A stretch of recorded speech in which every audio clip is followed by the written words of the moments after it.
something for their supporters, too.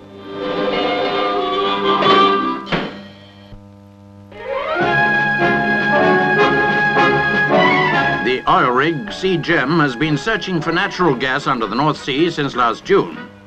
Some 40 miles off the Humber Estuary, it's been probing down into the seabed to a depth of 12,000 feet. To drill a mere 12 inches costs about £60, and that gives you some idea of the cost of this undersea exploration. But the expense looks like being well worth it. The first discovery of gas here in September has been followed by the dramatic news that Sea Gem is sitting on a vast natural gas field. To give you visible evidence of this hidden source of power, we took along our colour cameras.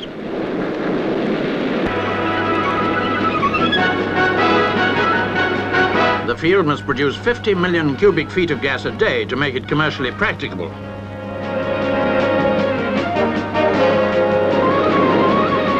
Now, signalling the discovery, the gas is set alight, a plume of flame 40 feet high. Shortly after this, they announced that the gas was coming through at the rate of 10 million cubic feet a day. If the 4 other wells they hope to sink can match this, they'll have all of the 50 million cubic feet they require.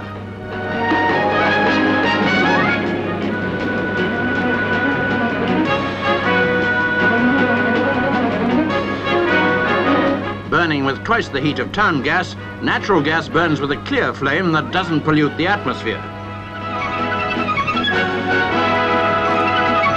By 1970, we could be spending £600 million a year buying oil from overseas.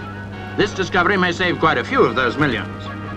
From this bright hope for the future burning over the sea, the picture changes to a sea of faces, illuminated by a flame that's been burning for centuries, the unquenchable flame of faith.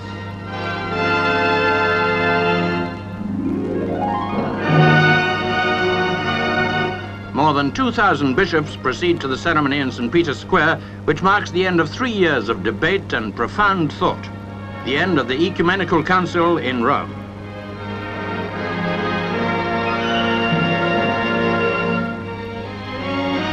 The most important religious event in our time, it was summoned by the late Pope John to consider the modernization of the Catholic Church.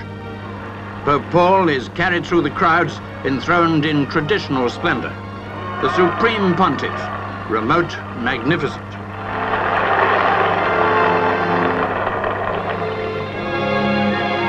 But His Holiness is also the spiritual father of his flock, as close to them as any father to his family.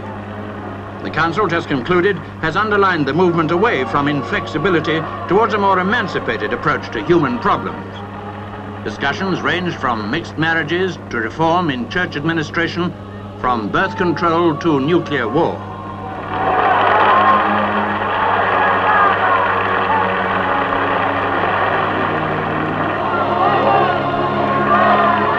But the Council is significant for another reason. The first to be held for 90 years, it could be the last. These pictures may be unique in our time.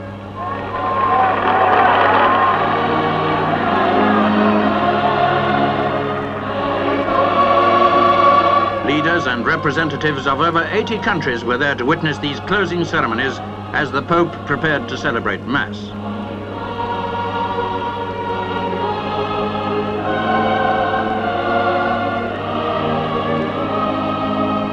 This was later followed by an address, including a message of hope to the Church of Silence, the church behind the Iron Curtain, a plea to the rulers of the world for religious liberty, a message of hope to the poor, the sick, and the suffering. Finally, the Pope himself gave communion to a group of children.